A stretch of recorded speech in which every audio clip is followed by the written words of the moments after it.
1984 के सिख दंगों के बारे में कौन नहीं जानता। इस मामले को लेकर कांग्रेस नेता और पूर्व सांसद सज्जन कुमार को दिल्ली की राउज एवेन्यू कोर्ट ने उन्हें दोषी पाया है।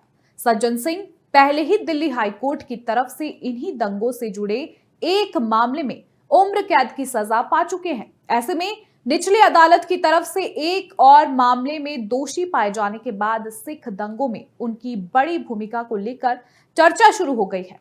ऐसे में यह जानना अहम है कि आखिर सज्जन कुमार कौन है, 1984 सिख दंगे में उनकी क्या भूमिका रही थी। आज इन सभी सवालों पर बात करेंगे। सबसे पहला सवाल यह उठता है कि आखिर 1984 का सिख विरोधी दंगा मामला है क्या। आपको बता दें कि 1984 में भारत की तत्कालीन प्रधानमंत्री इंदिरा गांधी की हत्या के बाद देश भर में सिख विरोधी दंगे भड़क गए थे। मीडिया रिपोर्ट्स के मुताबिक जून 1984 में स्वर्ण मंदिर पर कब्जा करने वाले जरनैल सिंह को भारतीय सेना ने ऑपरेशन ब्लू स्टार के तहत मार गिराया था।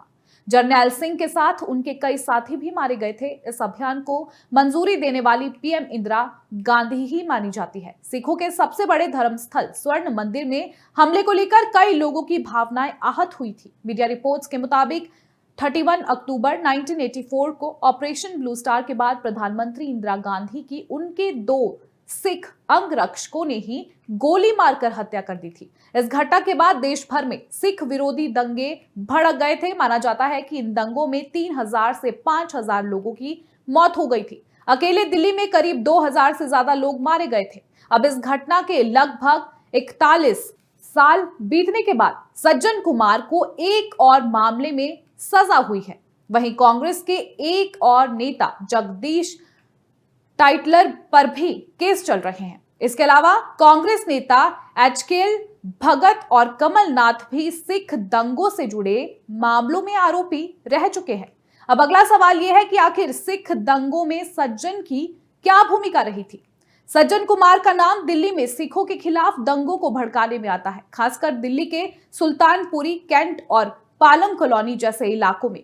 दंगों के पीड़ितों के मुताबिक 1 नवंबर 1984 को दिल्ली में भीड़ को संबोधित करते हुए सज्जन कुमार को कहते सुना गया था, हमारी मां मार दी, सरदारों को मार दो। सज्जन सिंह के खिलाफ दायर मामलों में कई गवाहों ने अपने बयान में कहा कि सज्जन सिंह ने निजी तौर पर सिखों के घरों की पहचान करवाकर भीड़ को हमले के लिए उकसाया था। अब अगला सवाल कि किन खास घटनाओं से जुड़ा है सज्जन कुमार का नाम।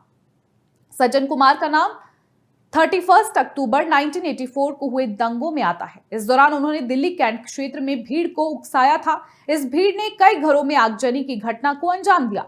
सज्जन कुमार के उकसावे के बाद दिल्ली कैंट के राजनगर इलाके में भीड़ ने 5 सिखों कहर सिंह, गुरप्रीत सिंह, रघुवेंद्र सिंह, नरेंद्र पाल सिंह और कुलदीप सिंह की हत्या कर दी थी।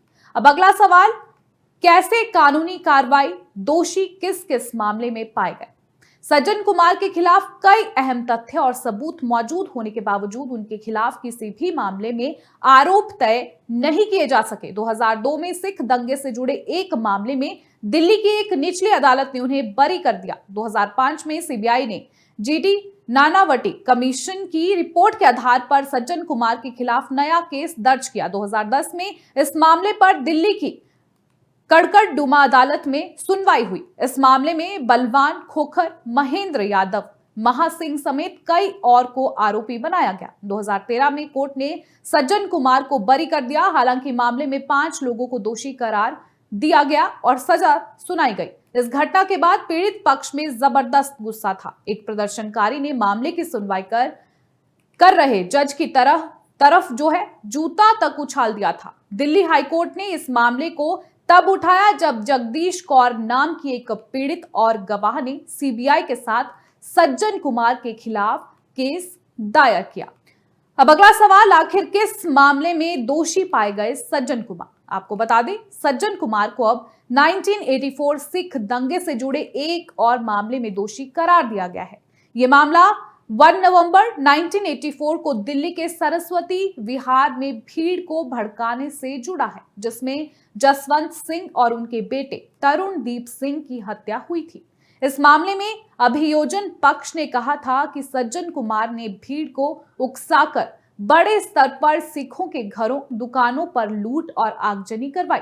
इसी दौरान एक घर में लूट और आग लगाने से पहले भीड़ ने 2 सिखों की जिंदा जलाकर हत्या कर दी।